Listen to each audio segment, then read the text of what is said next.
we remember. We remember many things. Tayo po'y maraming naalalang bagay.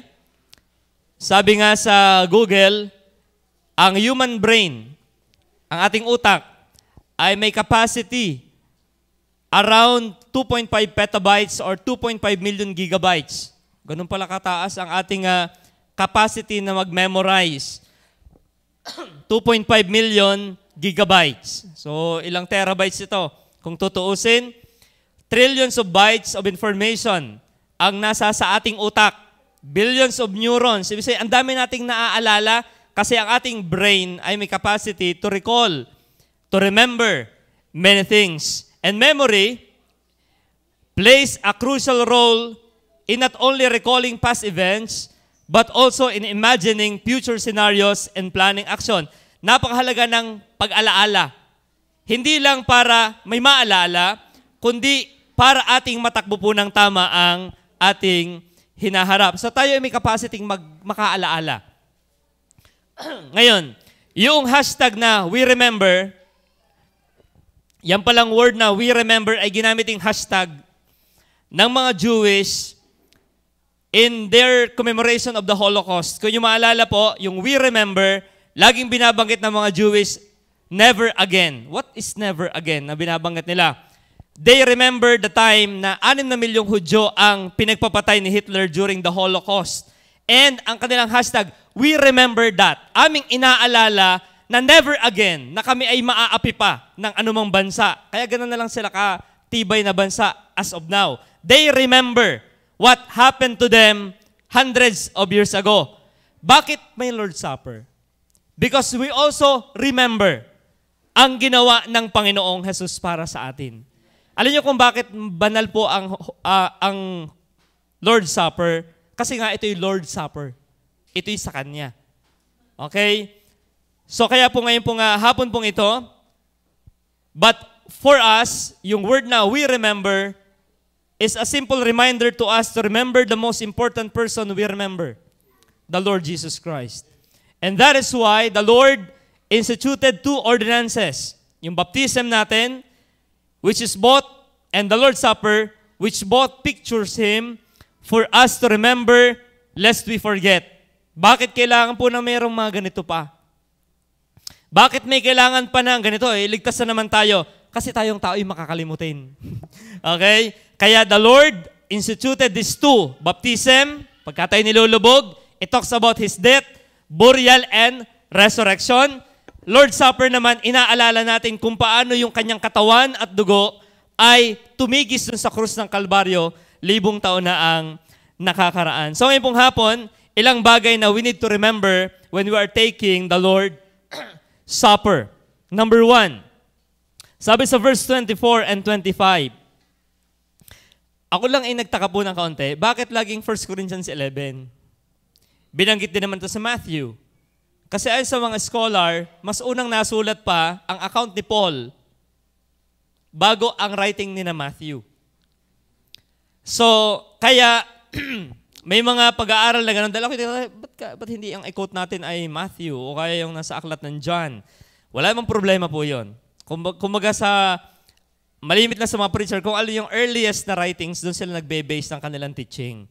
Dahil ako yung nagtatanong din sa aking isip, bakit laging Korinto? Kasi si Pablo, hindi pa siya nalelektura ng ibang apostoles. Sabi na sa Galacia, kinausap na siya ng Panginoon. Tinuro na to sa kanya ng Panginoong Jesus nung siya ay nasa sa desert ng Arabia, nung siya ay bagong naligtas. Okay? So, kaya yung pala yun. Okay, so number 1, sa verse 24, nakalagay dito, and when he had given thanks, kaya ang Lord's Supper ay thanksgiving din. Pagpapasalamat. Muli po, train your mind habang nasa Lord's Supper to go back to the cross. I-train nyo ang inyong isip. Wala muna kayong iniisip na katabi ko ang crush ko, naroon siya sa una, ano kaya ang laki ng tinapay. Wala muna. You train your thoughts. Okay, you train your thoughts to go back to the cross. Okay, you train your thoughts to go back and to look forward. Mamaya. Verse 24, sabi ng Bible, and when he had given thanks, he brake it and said, take it, this is my body, which is broken for you. This do in remembrance of me. Ganon din sa 25, this is the cup of the New Testament in my blood. This do ye, as oft as ye drink it, in remembrance of me. May nabanggit na dalawa dong element na ating ginagamit, yung bread and the cup. Okay, may dalawang element. Dito po sa ibabaw ng table, wala hong hiwagayang putingin ha. Baro lang wag magdumi yan. So meron po diyang dalawang element, yung tinapay at saka yung ubas. Sa ating bago, meron dito na ubas na nasa sa cup. Number 1, bakit merong ganito? Number 1 is we remember Jesus suffering for us.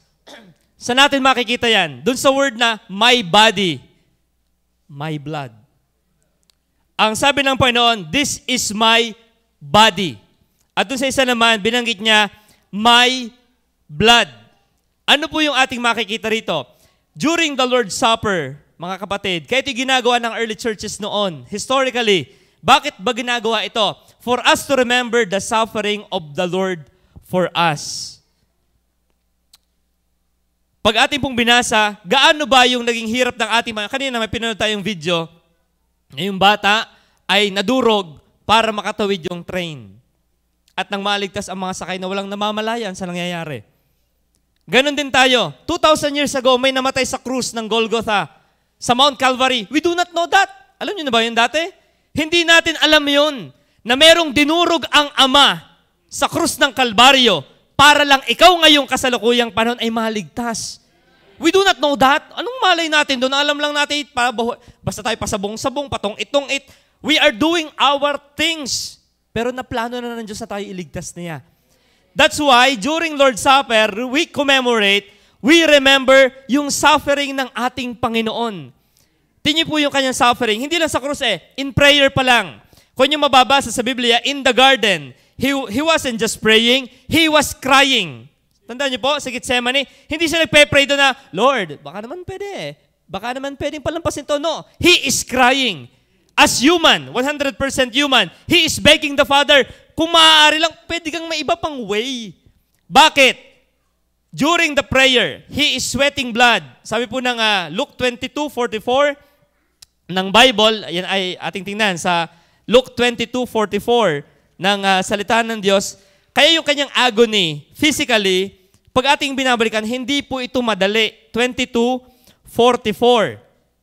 And being in agony, he prayed more earnestly. And his sweat was as it were great drops of blood falling down to the ground. Kayo po ba'y nagka-problema na ng sobrang tindi? Nung si Mrs. ay operahan sa ospital, yung pakiramdam na parang ikay matataing alangang, alam mo yung, parang gusto mong idiin yung, ano ba yung nararamdaman kong ito? Yung parang naranasan niyo po, lalo yung mga magulang na may sakit ang anak, na kailangang emergency na, parang, ano ba itong pakiramdam na ito? Yung parang, pwede kang ito lumampas na, pwede kang ito i-skip, itong tagpong ito. Ito yung tagpo sa Gethsemane, kita na ng Panginoon At possible sa sinaran din, mamamatay ka na. Tutuloy mo pa ba yan? Tinutokso sa dyan, and in agony, he prayed a lot. At may tinatawag po na sa science na hematidrosis, na kung saan sa sobrang extreme ng nararamdaman, naputok talaga ang sweat glands. Hindi pa naman nangyayari sa atin yan. Sa atin ay pinapawisan lang tayo pag nakain. Pero ang Panginoon, grabe po ang kanyang naranasan. Physically, suffering in prayer. Not only that, at sabi ng Hebrews chapter 5 verse 7, siya ay umiiyak, siya ay sumisigaw. Ating basahin yung Hebrew chapter 5 verse 7. Paano ba ang Panginoon nagpray? Nabulong-bulong lang ba siya doon sa garden? Ano ang kanyang ginagawa? Sa Hebrews chapter 5 verse 7. Kung kayo may Bible, inyong tingnan. At nakalagay po yan dyan sa Hebrews chapter 5 verse 7. Ang ganito. Sabi ng salita ng Diyos, na siya, si Jesus Christ, ng mga araw ng kanyang laman, pagkakatawang tao, ay sumisigaw ng malakas.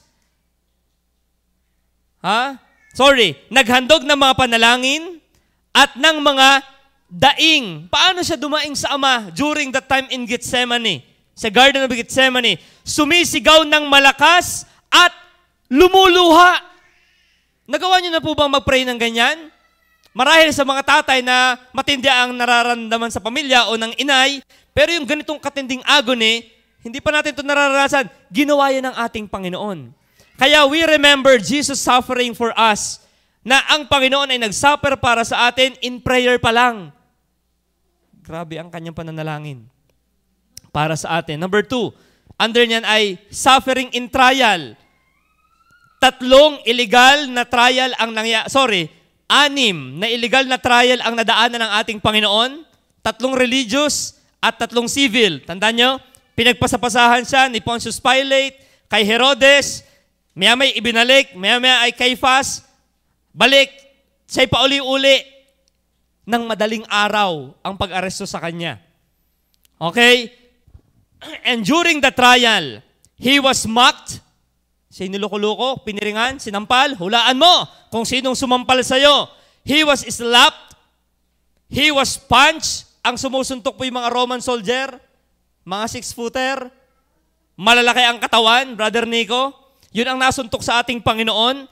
They tortured Him over and over again.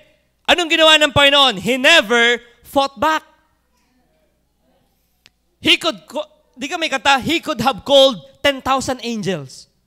Pambihira. Parang kung talagang hindi tayo bagay maging Diyos. Kung ako, patay na lahat ng mga yun eh. Pero siya talaga, ang pagpipigil niya. Siguro ang mga anghel sa langit, Lord, mag-signal ka lang, patay sa amin yung lahat ng yan.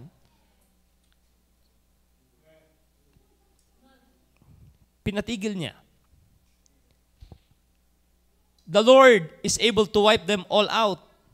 He just took every punch.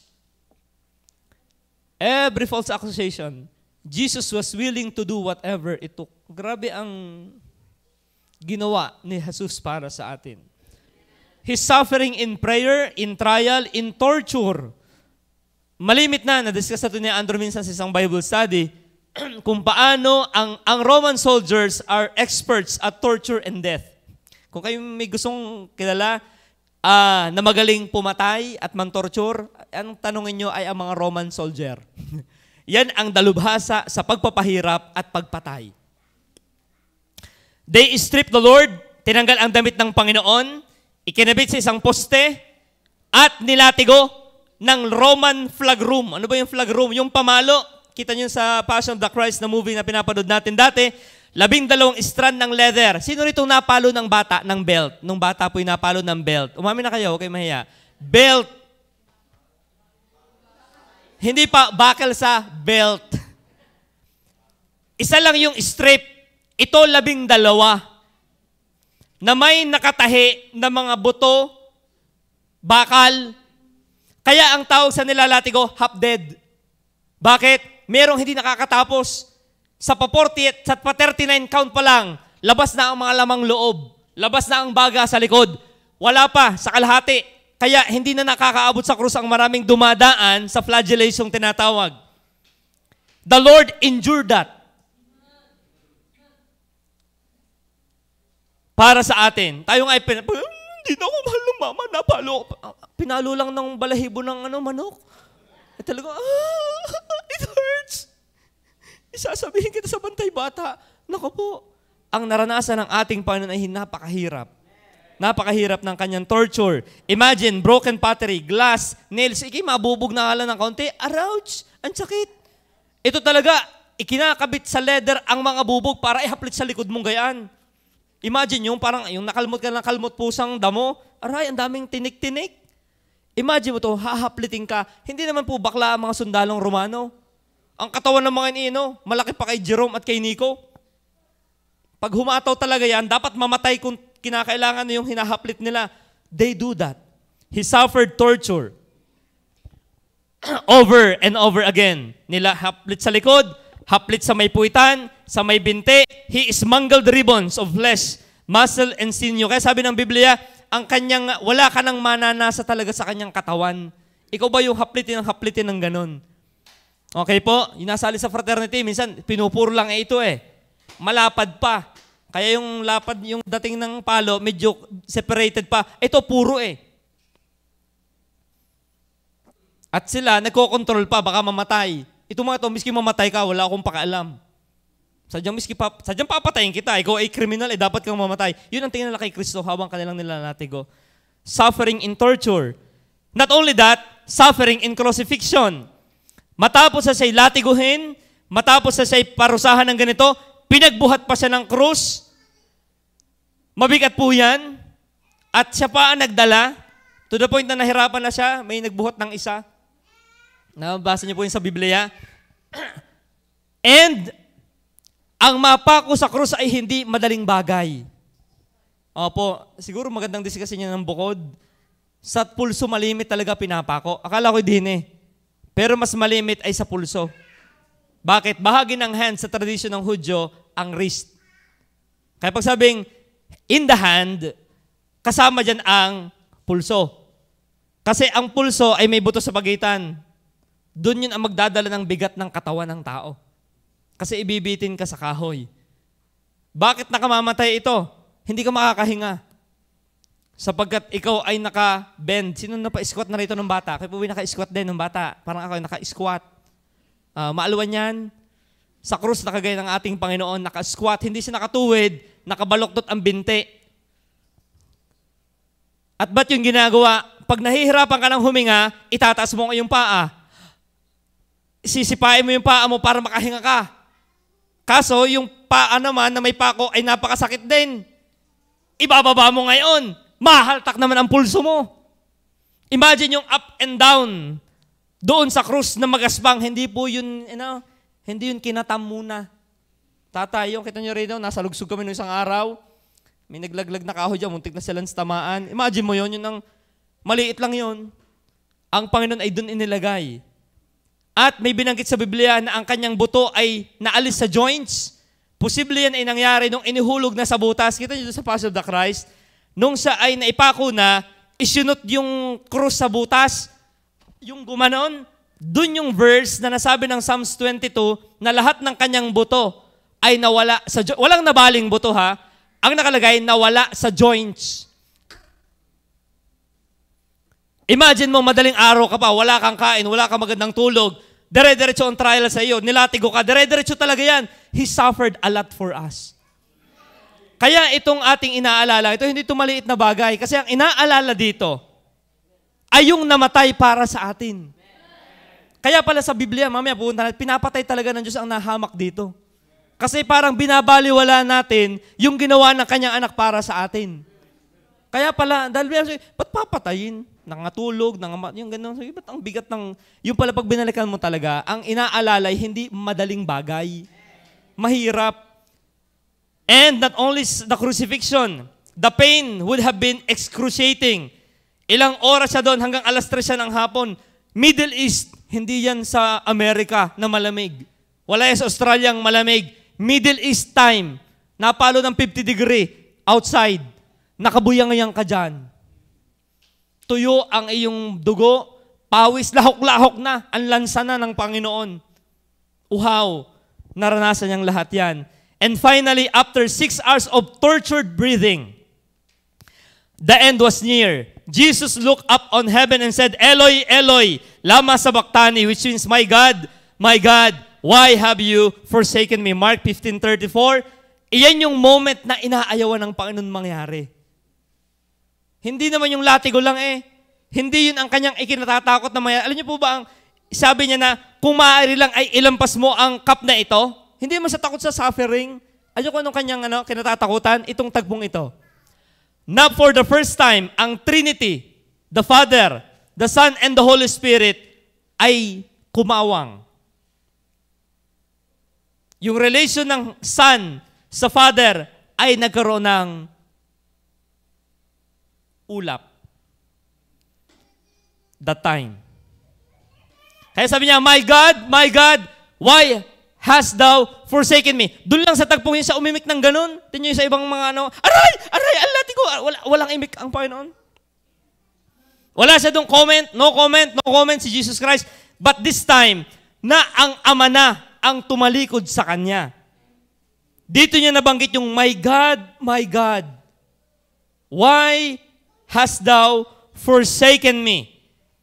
In that moment, the Father turned His back on His only Son and poured out His wrath, His anger for all of the sin of humanity on Jesus Christ. Kaya we remember the suffering of the Lord Jesus Christ.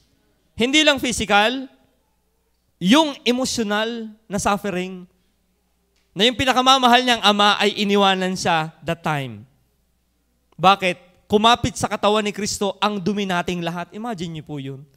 Lahat ng baho ay, yun yung may isang bugok dyan sa likod. Dyan sa simbahan, may manok dyan may manukan. May bugok na itlog.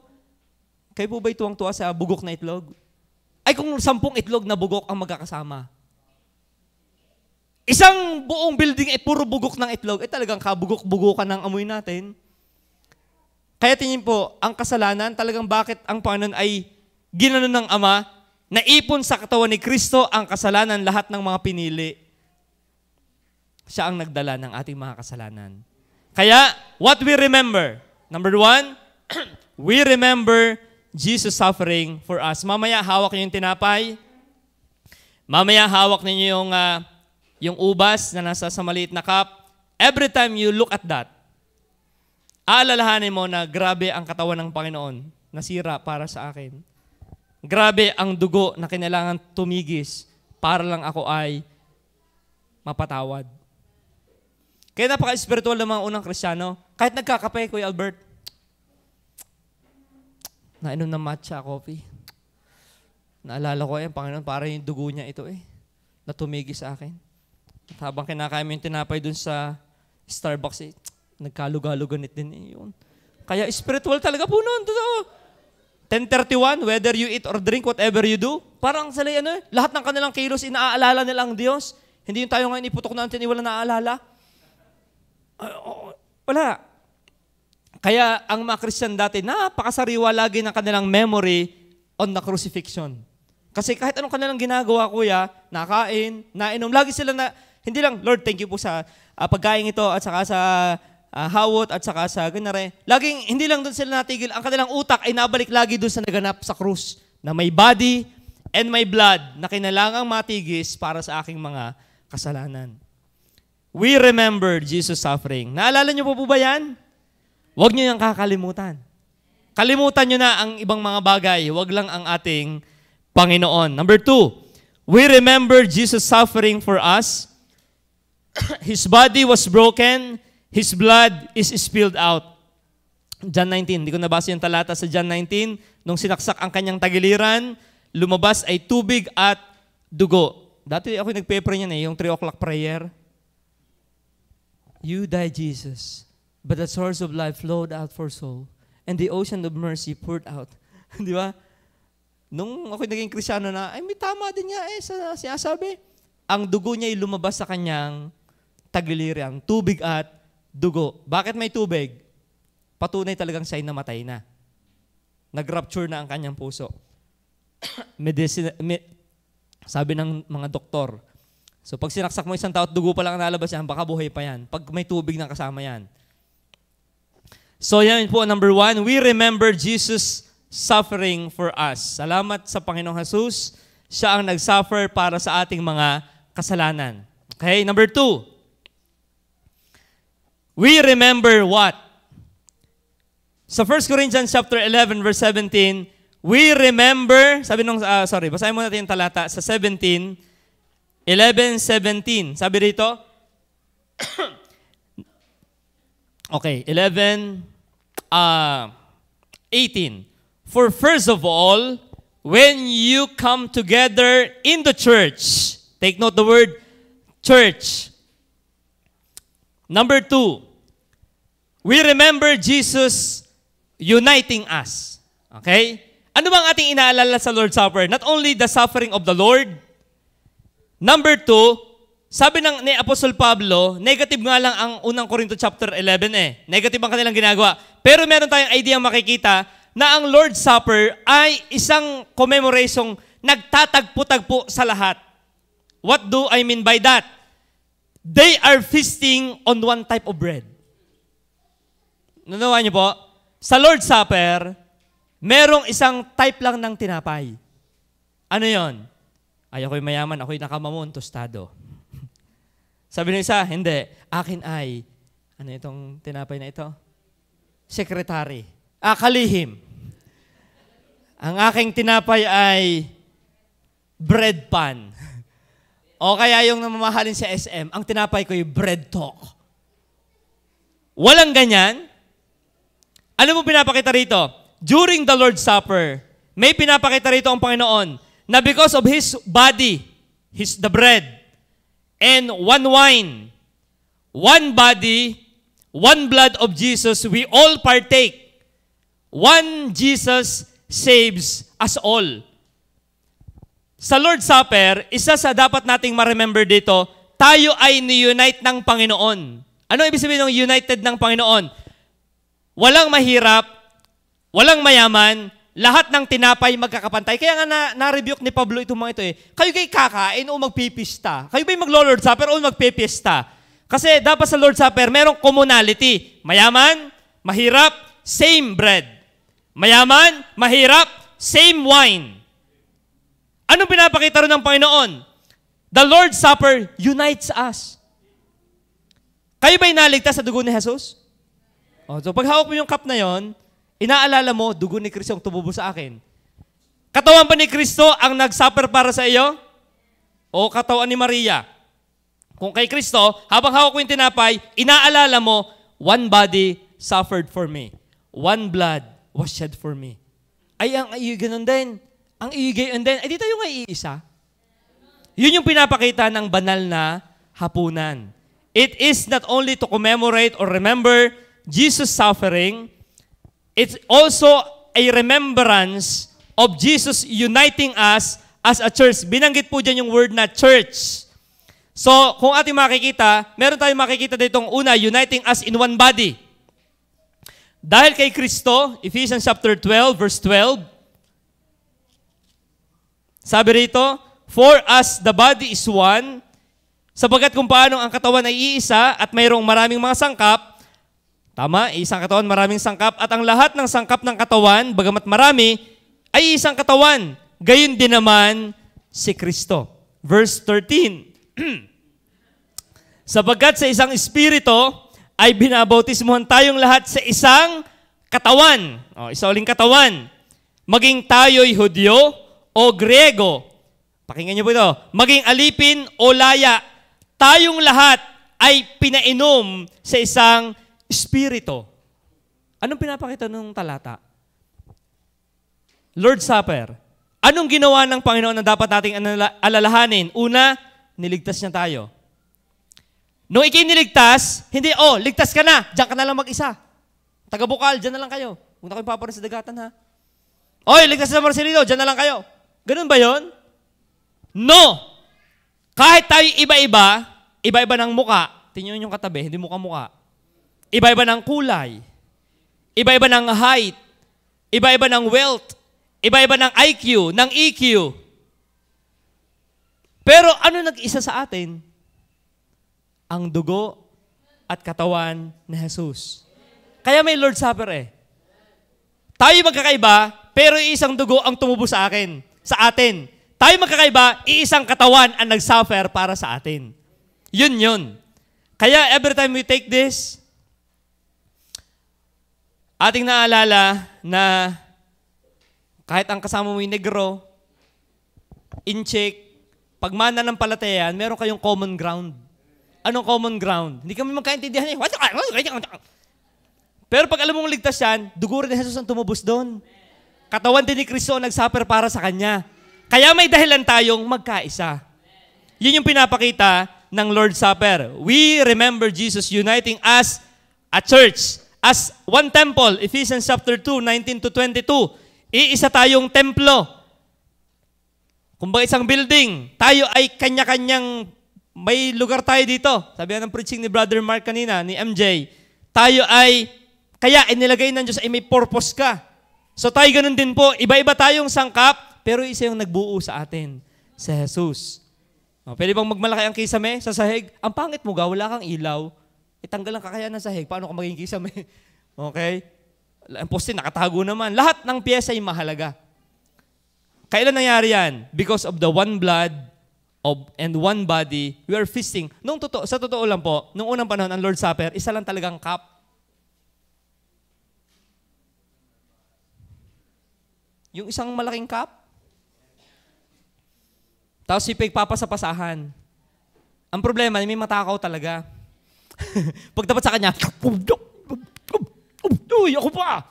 Nagbababag-babag down. At ang tinapay po talaga nung una, malalaki. Pinaliit. Kasi nga meron talagang matakaw. Yung gusto kanya lahat. Oo, kaya wise din ang mga sumunod na mga pastor, pinaliit na lang muna. At by the way, hindi naman nga kainan ang pinuntahan. Kaya sasabi ni Pablo, kung gusto nyo kayo kumain, ang habol mo pala kain, ay uwi sa inyo, doon ka magluto. Kasi nga, masyado mahilig ang mga Korinto sa feast. Kain tayo! May ganun eh. Kain tayo! Gusto lagi kakain. Pati Lord Supper, naapektuhan na ng ganung attitude.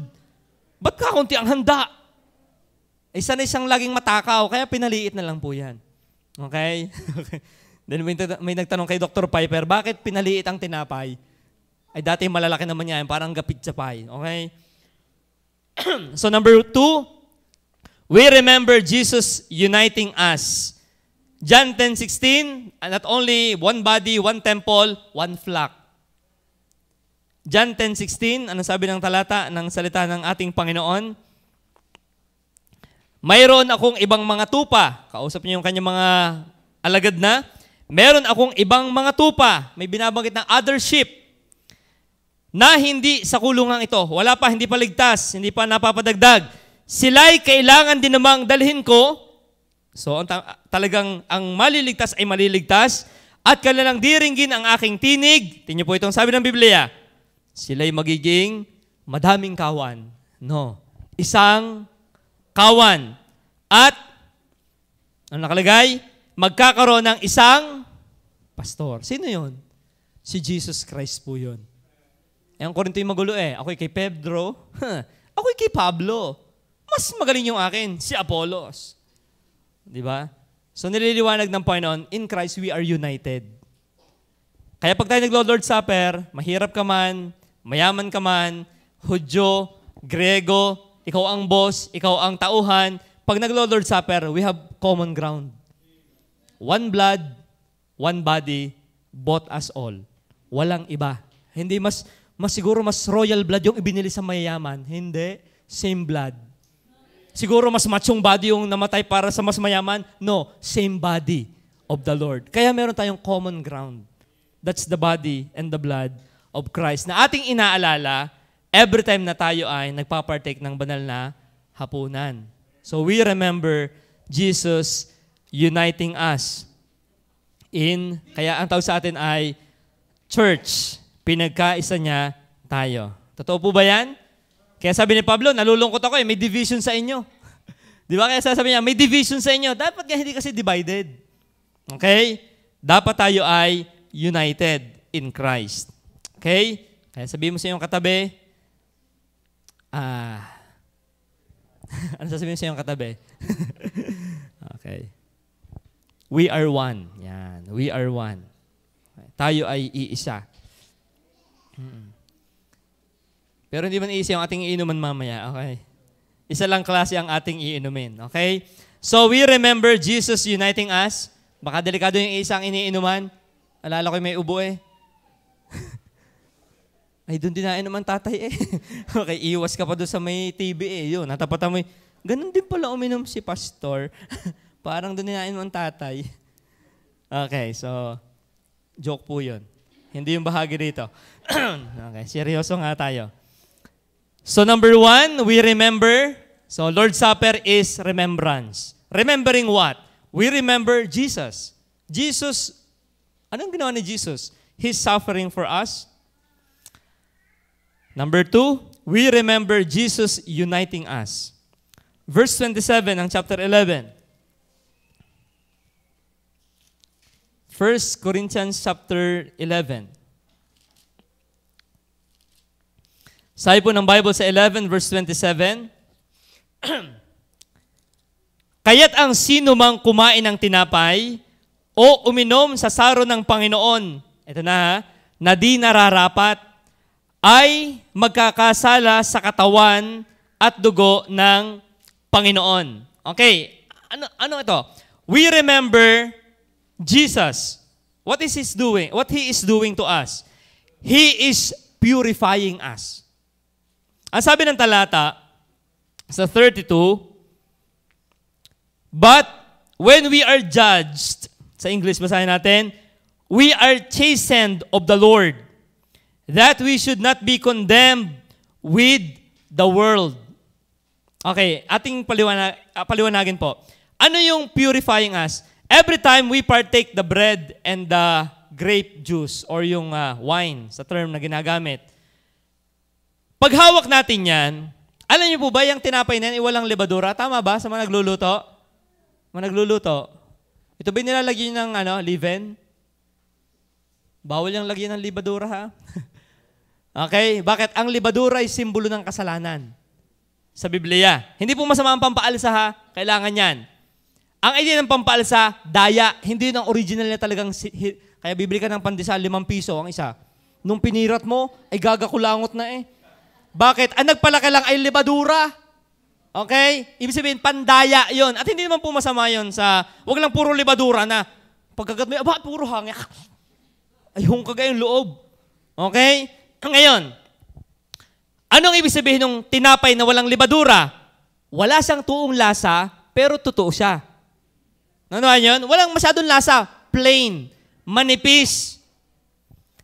Walang kung ano-anong add-on. Pure. Alam niyo ang gusto ng Diyos sa atin? Habang tayo kumakain yan, kung paano yung tinapay na yan ay walang libadura. Ikaw din at ako, dapat wala ka rin libadura sa buhay mo. Ano yung libadura? A little leaven, leaveneth the whole lump. Ang maliit na kasalanan na ating nilalaro sa ating buhay ay tulad ng libadura sa tinapay. Akala mo lang maliit yan, pero maaapektuhan ka niyan. Kaya every time na hawak mo yung tinapay, Lord, purify me. My mind, my mouth, my manner, my motive, my lifestyle. Bakit? Ang tinapay na ito yung malinis. Walang libadura. So dapat akong kakain nito ay hindi ako practicing sinner. You know what is practicing sinner? Sinasadya ang pagmamali-mali ng buhay. Sinasadya. Iba yung nagkakasala, pero yung sinasadya mo na, tapos you take the Lord's Supper na parang wala lang. Lunes, gagawa ka na naman at nakaplano na. You are despising the body and blood. Bakit? Ang hinawakan mo, hindi yan mahiwaga. Yung sinisimboluhan yan, katawan ni Kristong walang kasalanan.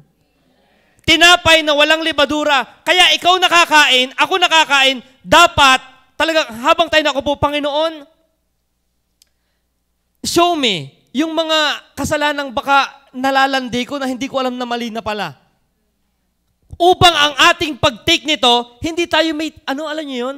Meron kang libadura. Anong sabi ng Biblia? Sa 1 Corinthians chapter 5 verse 6, hindi mabuti ang inyong pagmamapuri. Hindi, ito tungkol merong kasalanang ginagawa sa Korinto. At yung iba mayabang pa, ako? Nakalimang babae ako. Ako, may kabit ako. Nasa biyaya naman tayo eh. Parang nagmamalaki pa sila sa kanilang ginagawang kasalanan. At least, ako'y nasa ministry. Miski ako'y gumagawa ng maraming kasalanan. Aba, ginagawang smoke screen ang ministry. Ano sabi ni Pablo? Hindi ba ganin nyo nalalaman na ang kaunting libadura, kaunti, ay nagpapakumbo sa buong limpak? No, ye not, that a little leaven, leaveneth the whole lump. It talks about sin. So, tayo kakain, yung tinapay na yan, wala yung libadura, para dumami, para tumaba, para kumapal, walang daya. Ganon din naman dapat tayo. Haharap tayo sa Panginoon na we really confess to God, Lord, I agree. Ang dami kong nagawang mali bago ang tagpong ito. Lord, I agree. But when we say you confess, homologeo, same thinking. You do not, Panginoon, kaya ako naman nagawa. Gawa niya, tinukso niya ako eh. Kasi ang asawa ko eh. Kasi ang anak ko eh. No. When we say you confess, you agree with God. You do not justify. Lord, I agree. Homologeo. Same thinking. Same ang Lord, I agree. Tama ka. Mali po talaga ang aking bitterness na ito. Mali ang aking kaisipang ito. I agree with you. Yun yung ibig sabihin ng wala kang libadura sa buhay mo. Wala akong libadura sa buhay ko. Tingnan niyo po. Kaya nakakatuwa ang Lord's Supper eh. Every time, ito'y pagpalo ng Diyos sa atin. Si Amber, napapalo ko yan. Lalo na pagkakita ko yung kordon ng cellphone ay isasaksak. Bakit? You need to chasten. Para wag siyang mapahamak. Ano yung pagpalo ng magulang? Pagmamahal yun. Pag hindi ka pinapalo ng magulang mo at mali ka na, kawawang bata, hindi ka love. Totoo yan. Ang magulang na nagmamahal na mamalo paminsan-minsan. Yung ganamang 2x2 na may pako sa dulo. Kaya minsan lang. Hindi na naulit. Patay na. Okay? So now, kidding aside, we are chastened by the Lord. Bakit? Tingnan po sa aklat ng Ephesians chapter 5. Bakit niya tayo ipinupurify? Kanina, yung ating mga congressman ay naririyan. Tama ito. Kasi ito yung isang tagpo dyan eh. Ephesians chapter 5. It talks about the preparation sa wedding. Ephesians 5 verse 26 to 27. Mga lalaki, ibigin ninyo ang inyong asawa. So it talks about merong ditong paglalarawan ng isang buhay na mag-asawa, isang kakasalin. At gaya naman ni Kristo na umibig sa iglesia at ibinigay ang kanyang sarili dahil sa kanya. Tingnan, sabi naman sa babae, anong gagawin ni Kristo sa church? 26, upang kanyang pakabanalin ito, na nilinis sa pamamagitan ng paghuhugas ng tubig na may salita, upang ang iglesia, ikaw yon.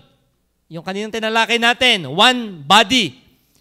Ay anong gagawin? Upang ang iglesia ay maiharap sa kanyang sarili na maluwalhati, walang dungis, kasalanan, o kulubot, o anumang gayong bagay, kundi ito'y nararapat maging banal at walang kapintasan. Kaya pag naglo-Lord's Supper, bakit ito ay mayroong purifying effect? Hindi na po purify yung tinapay ha? Hindi na po purify yung iinumin nating goblet na may, yung maliit na shot glass, na may wine, na may grape juice. Kundi, katulad ng grape juice, yun ay pure din. May kalahok ba yun? Sa mga nagsalin kanina. Nilahokan nyo ba yun ng baygon? Nilahokan nyo ba yun ng tubig? 100% Concord grapes from USA. Yan ang ating iniinom. Welch, yan ay Concord grapes from America. Hindi yan nilahokan ng mga naririyan sa tindahang paluman ng grapes at piniga. Ay, dagdag mo na, Brad. At pure yan. Ibig sabihin, gusto ng Panginoon, tayo puro din pagharap sa Kanya. Kaya ang Lord's Supper talaga meaningful. Yung dalawang element na yun, akala mo na ganun siya, pero ang dami pala niyang sinisimboluhan. Yung paghihirap ng Panginoon, yung commonality ng bawat mananampalataya, then yung purity nating lahat. Dapat tayong lahat pala ay kung paanong tinapay ay walang libadura, ganun din tayo. At kung paano yung ating ininom na grape juice ay walang orange juice na kasama, o may kasama siyang iba pang klase ng tubig, o inumin, ganun din dapat ang ating buhay. Kumusta po tayo? Kumusta kayo? Tayong lahat. How is our life? Kumusta ka sa social media? Sa paggamit mo ng social media mo? Baka ikaw ang naririyan sa pornography site lagi. And you are going to partake the Lord's Supper na walang repentance. Ikaw yung lagi ang pinapanood ay hindi tama. Naunawaan niyo po yun? Kaya talagang ang pagbabanal na hapunan talaga yung magpapatigil sa iyo na Lord, ako nga iyong purify my heart. Sabi nga ni David ay, Psalms 19, na yung sa huling verse ng Psalms 19, 19:14, let the words of my mouth and the meditation of my heart be acceptable to your sight. Yung nilalabas ng aking nguso at binubulay ng aking puso, Panginoon, sana ito'y karapat-dapat sa iyo. Kaya every time we took the Lord's Supper, yan po yung ating iisipin, Panginoon, kumusta ako sa inyo? Ako ba ay okay pa? Ako ba ay, am I getting pure? Kanina yan yung ating mga congressman, nakita ko ulit. Di ba, paghaharap sa kasal, hindi kayo, nung kinasal si Brother Jerome at si Sister Marinel, hindi nakapang bahay lang. Lalo amoy baboy pa, nagwalis ng ulbot. Ayan, let's go! Oo, hindi ganon. Hindi kami nga MC lang. Ako nga MC lang yung nagbihis din ng kaunti. Ay di lalo niyo mismong ikinakasal. Alam niyo, ikakasal tayo sa Panginoon isang araw. Aha, yung hindi mapapakasal dito sa lupa, huwag kang mag-alala. Ikakasal ka pa rin sa langit. At mas bongga yun. Amen, mga ladies. Huwag na kayong mag-asawa. Amen. Joke lang yon. Sabi sa Biblia, kung magkakasala kayo mga asawa, mali yung kay Desang yung nilalab. Hindi po, tayong lahat ay haharap sa Panginoon bilang bride. Okay? Kaya nga, beautiful in white, dapat tayo. Hindi yung katang beautiful in white ha. But you white. Oo. Kaya sabi rito, anong gagawin? Tinyo, bakit napakahalaga nito? Tinyo po, sabi ng Biblia, unleavened, no leaven. At nakalagay dito, ang sabi ng verse 28, 11:28, datapwat siya sa atin ng tao ang kanyang sarili, saka kumain. Pwede naman kumain. Pero may binabanggit muna ang Bible na examine himself. May tinatawag sa kumpanya na examination, yung bawat taon. Tama po ba? Merong examination. Annual Physical Exam, APE. Naku, yan na. Ang Kapkapan Fellowship. At dyan takot ang mga empleyado. Talagang may susundutin. May kakapkapin. Ba't ginagawa yon? Para malaman kung may sakit o wala. Tingin niya, nako! Titimbangin. You see? Ine-examine physically para maging fitted. Pero meron ganare. May tinuturo rin ang mga doktor ngayon na physical examination. Kapkapin nyo. Baka may mga bukol-bukol na. Cancerous na pala. Ganon din tayo, mga minamahal. You listen. Dapat tayo, marunong din tayong mag-analyze ang ating sarili. Ako kay kumusta na? How is my thought life? Anong aking laging iniisip pagka ako'y nasa internet? Makikita naman yun sa laging ipinapasa ng algorithm sa iyo. Kumusta ako pagkasama ko ang aking asawa? Kami ba'y away na lang lagi ng away? O what do we talk? Kumusta ako sa aking mga kapatid? Kumusta ako sa aking boss? Kumusta ako bilang empleyado? Baka ako'y empleyadong Kristiyanong patama. Bayabas. Ay Kristiyano ka, hindi dapat ganyan. Lalo pag worker ka, hindi ka dapat patama. Nanuhaan niyo po yun? We examine, kumusta naganga ako? Kasi minsan hindi ka ma-examine ng iba. Ay di sarili mong examine mo. Judge yourself. Ikaw na ang humatol. Panginoon, ako talaga yan. Marami ng pagkukulang talaga. And when you do that, natutuwa ang Diyos. Kumbaga yung leaven na yon, yung pinatatanggal. At may enjoy mo ang Lord's Supper. Dahil binayaran na naman lahat ng Diyos ang ating mga kasalanan sa krus. Kaya, examine yourself. Kasi ano ba yung unworthy manner sa 29 na binabanggit? For he that eateth and drinketh unworthily, eateth and drinketh damnation to himself, not discerning the Lord's body. Kain lang ng kain ng taga-Korinto. Nakakalimutan. Bigyan nga tayo nakakain dito. Basta may kainan daw sa church. Teka, sabi ni Pablo, hoy! Anong kakain sa church? Kaya may lasing na, ako'y nakaisang litro na ng ubas. Ay, ako'y pauwi na Pastor Apollo. Sabi, not discerning the Lord's body, sabihin, hindi nila naiintindihan na ang ginagawang celebration is about not the food, but it's about the Lord's body. Yun yung say, not discerning, hindi nila naiintindihan ang kanilang ginagawa. Naroon sila, nakikitipon din, nakain din, mas madami pang ang nakain sa iba. Nung tinanong, ba't tinarto? Ewan ko, may kainan daw eh. Hindi nila naiintindihan ang kanilang paggagawa.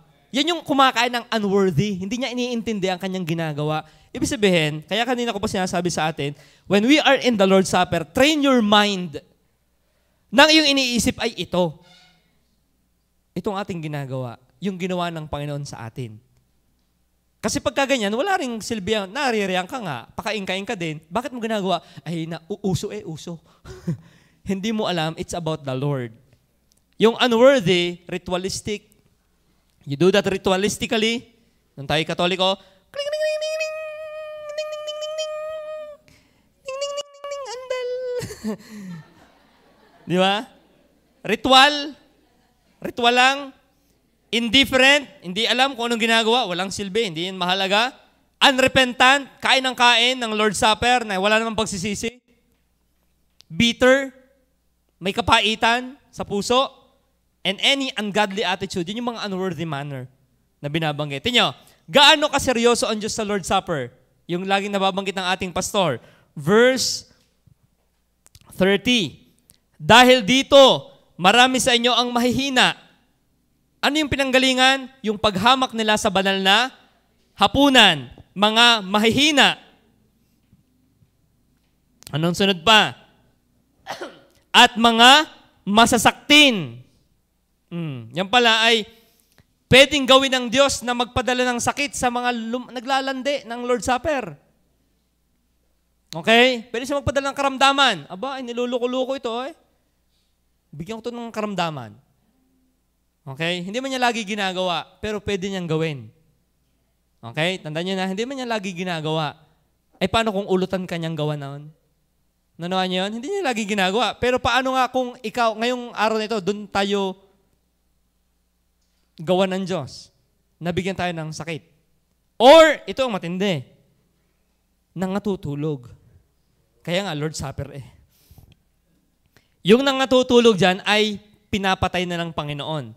Extreme but effective form of church purification. Total, ikaw na may winawarningan na, ikaw ay hindi pa rin makinig, ay patay na lang kita. Ba't pinapatay ng Diyos, Kuya Henry? Akala ko siya mapagmahal. Kaya ka nga niya papatay na, kesa lumala pa ng lumala at maging dimas ka pa. Nagbinganggit ni Brother MJ kanina, bago ka pa madimas, ay papatay na lang kita. Kesa magkalat ka pa ng maraming lebadura dyan sa lupa, impluensyahan mo pa ng masasama ang mga utak ng mga member dyan sa simbahang yan, tungkol sa banal na hapunan, tungkol sa akin, dito ka na lang sa langit. Dito'y wala ng kasalanan. Ayun. Sinong gustong makatesting ng ganun agad? Kaya ba ng Diyos gawin yan? Ginawa niya yan. Kay Ananias at kay Sapphira, sa offering naman yun, nagyayabangan lang yung mag-asawa. They want to compete with Barnabas. Sa Lord's Supper, pwede ba nang gawin ng Diyos yun? Pwede niyang gawin yun. Pero wag na nating antayin gawin yun sa atin. Kaya nga sabi ng Biblia, but let a man examine himself, and so let him eat. Hindi masabing binabawalan na kundi sabi nga lagi ng salita ng Diyos, examine yourself. 1 John chapter 5 verse 16. Kasi may kasalanang ikamamatay talaga. Tingnan nyo, 5:16. Kung makita ng sino man na ang kanyang kapatid ay nagkakasala ng kasalanang hindi ikamamatay, ay idalangin niya siya. Itanong ko din tato ito ano yung kasalanang hindi ikamamatay? Sabi ng Roma 6:23, lahat ng kasalanan, ang kabayaran ay kamatayan. Ang ibig sabihin pala po niyan, may kasalanan na ini-spare ang Diyos na patayin physically. It talks about physical killing. May kasalanang hindi pinapatay ng Diyos. Okay? Hinahayaan niya munang mabuhay, miski gumagawa ng kasalanan. Pero, kaya ang gagawin mo sa ganon, idalangin mo. Aba, hindi pa pinapatay ng Diyos, ipanalangin mo pa. Pero ito, naukol, anong binabasa natin? Verse 16. Kung makita ng sino man na ang kanyang kapatid ay nagkakasala ng kasalanang hindi ikamamatay, idalangin siya at bibigyan siya ng Diyos ng buhay. Naukol sa mga nagkakasala ng hindi ikamamatay. May kasalanang ikamamatay, hindi tungkol dito ang sinasabi ko na idalangin niya. Abay, mayroon palang kasalanan talaga nako, huwag mo na ipagprayan, talagang ipapatay na ng Panginoon. Sino yung mga yon? Ito yung mga tao talagang deliberately na hinahamak ang ginawa ng ating Panginoong Jesus. Kaya huwag natin yung lalandiin. Huwag nating lalaro-laroin ang ating ginagawang ito.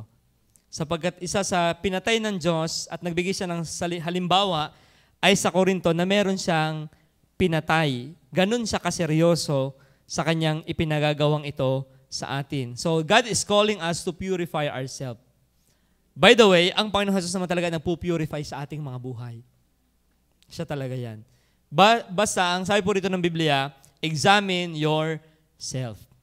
So mamaya, bago tayo mag-partake, habang kayo nakaupo dyan, alam nyo na naman ang inyong buhay Tama po ba? So ano man yung nasa sa isip natin, mind, mouth, manner, our head, heart, hand, na hindi holy, ano man yun, Panginoon, show it to me. Ipakita mo po sa akin ng aking mapagsisihan. Hindi yung pinakita ng Diyos, ay, ito nga ang ginagawa mo. Sasabihin po, igawa naman niya. Hindi ka nagsisisi. Ikaw ay naninisi. Ang maganda, magsisi. Hindi manisi ng iba. Yung kinakanta lagi sa Lord's Supper, Kuya Ambet, hindi iba ang dapat na sisihin. Ako lamang, Ama, ang nagtaksil. So yun ang maganda natin maging puso. As we partake, hawak mo yung tinapay, Lord, thank you for saving me. Thank you for uniting us and continue to purify my life para ako'y maging vessel unto honor sa iyo. So yun po, ang number 3. We remember Jesus purifying us. Number 4. Verse 26 ng 1 Corinthians 11. Ano yung ating inaalala sa ating Panginoon during the Lord's Supper? 26. For as often as ye eat this bread. Gaano kadalas dapat mag-Lord's Supper? Well, yan ay nasa sa kanya-kanyang simbahan. Pero sabi rito, for as often as ye eat this bread, walang binanggit si Pablo na, for as monthly or any other month or daily or weekly, walang binanggit ang Bible dyan. Nasa sa discretion ng ecclesia yan, ng church. For as often as ye eat this bread. Napagkausapan lang ng elder ng mga simbahan natin na ito yung every other month, pero walang nakalagay na ganoon sa Biblia. Nakalagay sa Biblia, for as often as ye eat this bread. O, pag naging pastor si Romel at gusto yung araw-araw na mag-Lord's Supper, pwede. Opo, pwede niyang gawin yan. Pambihira, maraming wealth yan. Sabihin mo pag maraming labis, pupunta kami doon. Huwag mo lang papanisin masyado yung wealth. Baka pag-uwi, Mami, good evening. Pag-uwi sa bahay, lasing na. Or weekly. Sa ibang simbahan po, every service, every end ng service, meron silang Lord's Supper. Depende nga yan sa simbahan. Pero ito yung nakalagay.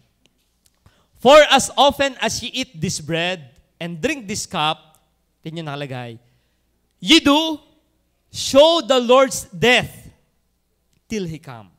Ano ating makikita rito? Ano ang we remember in the Lord's Supper? We remember Jesus commissioning us.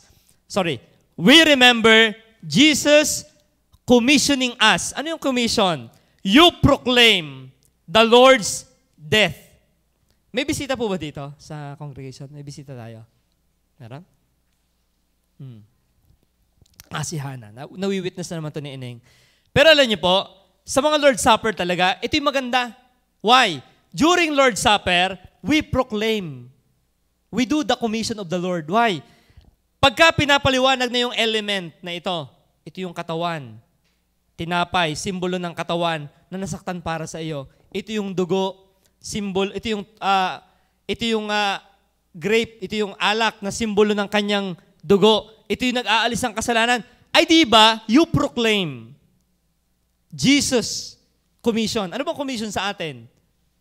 Ipakilala ang ating Panginoong Jesus. Kaya, Kuya Henry, kailan maalala ang mag-soul winning? Basta kinakain at nainom?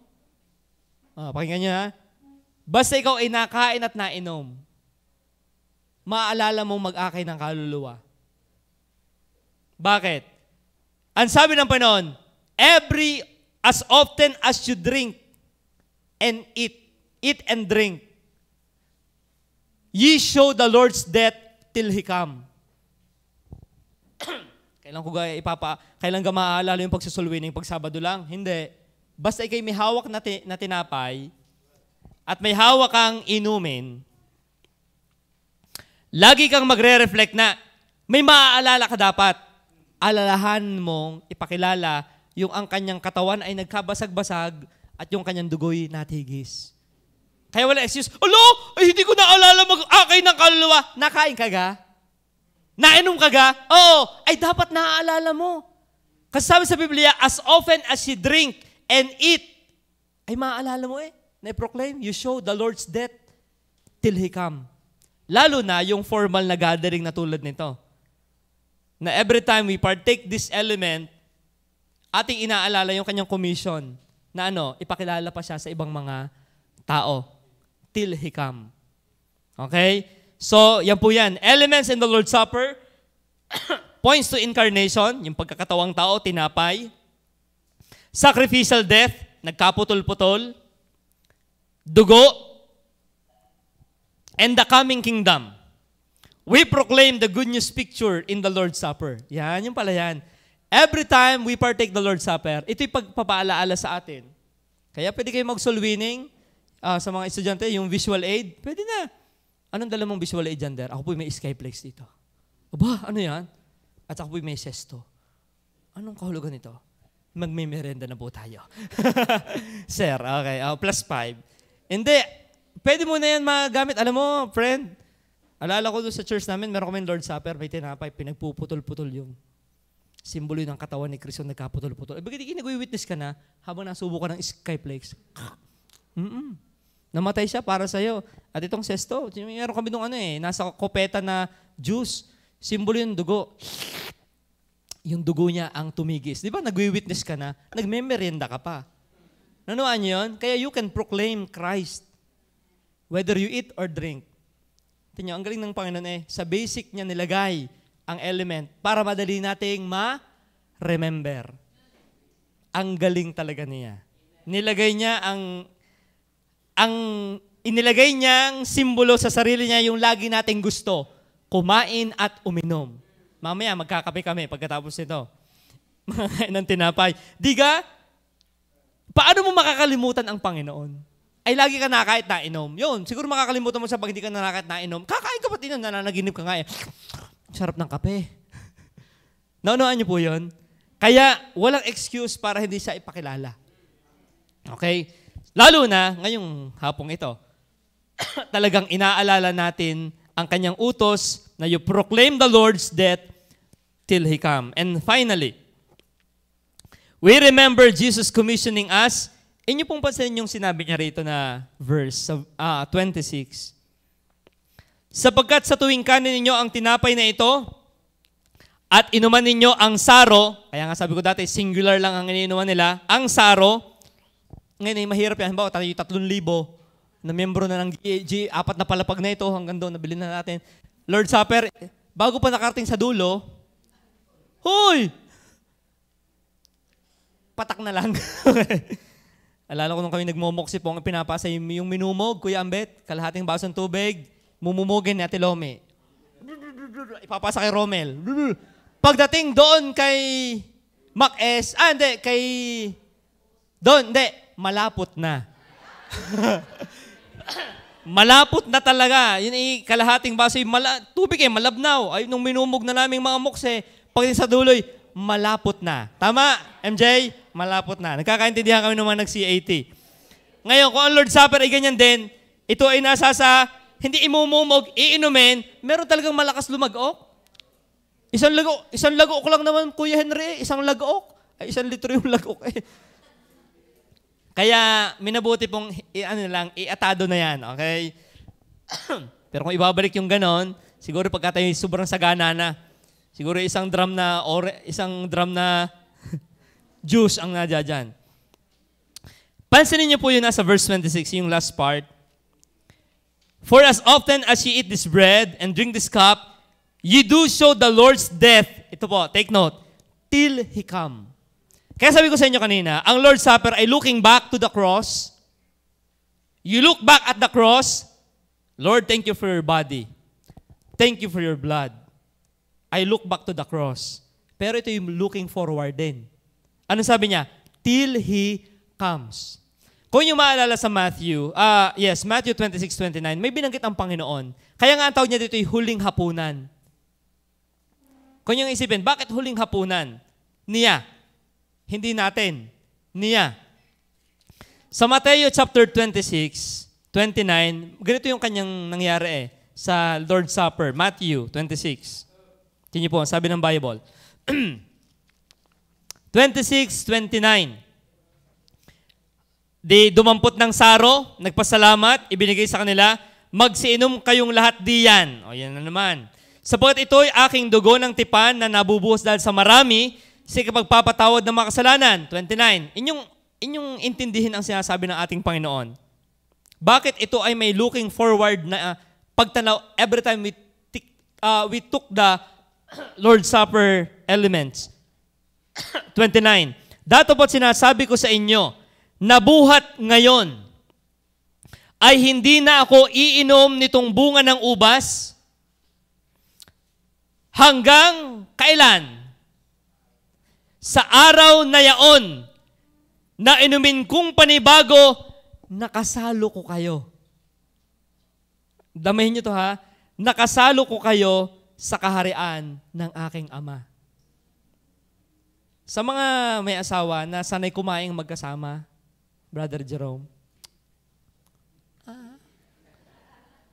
di ba pag sabing di kayo kumain yung huli yung dinner na magkasama, tapos parang every time na ikay kakain, parang excited kang, kailan ko kaya ulit siya makaka-table? Kailan ko kaya ulit siya makakasamang kumain? Alam niyo, ang Lord's Supper, habang hawak ko yung element, binabalik kami yung sinabi ng Panginoon na ganito, makakasalo ko ang Panginoon uli sa Lord's Supper pag nagpangitan na kami sa His Kingdom. Kaya nakaka-excite ang Lord's Supper. Bakit? Meron kang looking forward. Kailan ko kaya makakasalo uli ang Panginoon? Kailan? When His Kingdom come. Kaya ngayong prayer, your kingdom come. Dumating nawa ang kaharian mo. Bakit? Excited ka na uling umuwi siya at nang tayo makakain na uling dalawang magkasama. Tama, di ba? Sa mga may asawang hindi magkagalit. Umuwi ka na. Umuwi ka na. Di ba? Umuwi ka na. Bakit? Gusto ko na kitang makasalo uli.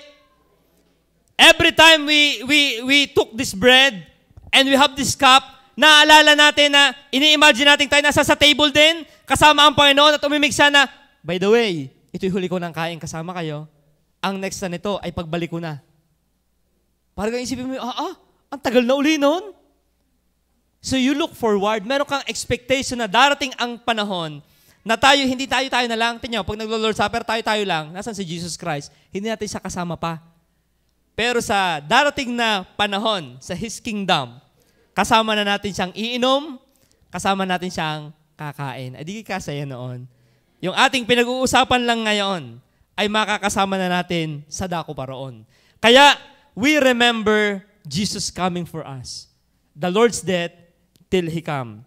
Kaya sabi ng ating Panginoon sa kanyang salita, hindi na ako iinom nitong bunga ng ubas hanggang sa araw na yaon na inumin kong panibago. Ang sarap nito nakasalo ko kayo sa kaharian ng aking Ama. So, abstain muna ang Panginoon. Hindi muna ako kakain at iinom habang inaayos ko pa ang mga kaharian dyan sa langit para sa inyo. Ako'y kakain lang at iinom nito pagkasalo ko na uli kayo. Pambihirang tiniis ang kanyang sarili. Bakit? Gusto niyang tayo ang makasalo. Hindi yung pagka walang asawa, iba muna i-date ko, wala ka naman Hindi pwede yon. So, ang Panginoon, tinitiis niya. Inihahanda niya kanyang sarili. At tayo din naman, habang ating inaantay siya, wala tayong ka-table. Kaya nga binanggit ang Panginoon pwede bang kumain sabay sa table ng Diablo at sa table ng Lord? Di ba? Binanggit yan, Lord's table and the devil's table. Hindi ka pwedeng ikinasalo sa table ni Jesus Christ at gusto mo rin kadate si Satanas. Talagang kung siya ang iyong papakasalan, dapat nakatuto ka lang sa Kanya. Kaya pinakikita po rito na we remember Jesus coming for us. We are anticipating Him to join us in His own supper, in His kingdom to come. Kaya may 5 bagay na we need to remember. Marami tayong pwedeng i-remember. But we need to remember Jesus suffering for us. We need to remember Jesus uniting us together in one body. We need to remember that Jesus is purifying us. We are chastened by the Lord. We remember Jesus commissioning us, you proclaim the Lord's death. And we remember Jesus coming for us till He comes. Kaya hawak natin maliit lang na bagay, pero marami itong sinisimboluhan sa ating buhay.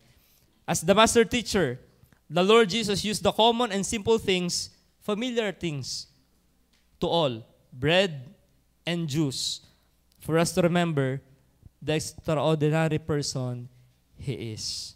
Nakakatuwa. Kaya mamaya, miski tapos ang Lord's Supper, kayo iinom ng tubig, kayo ikakain ng tinapay, lagi niyong mare-remember ang ginawa ng ating Panginoon.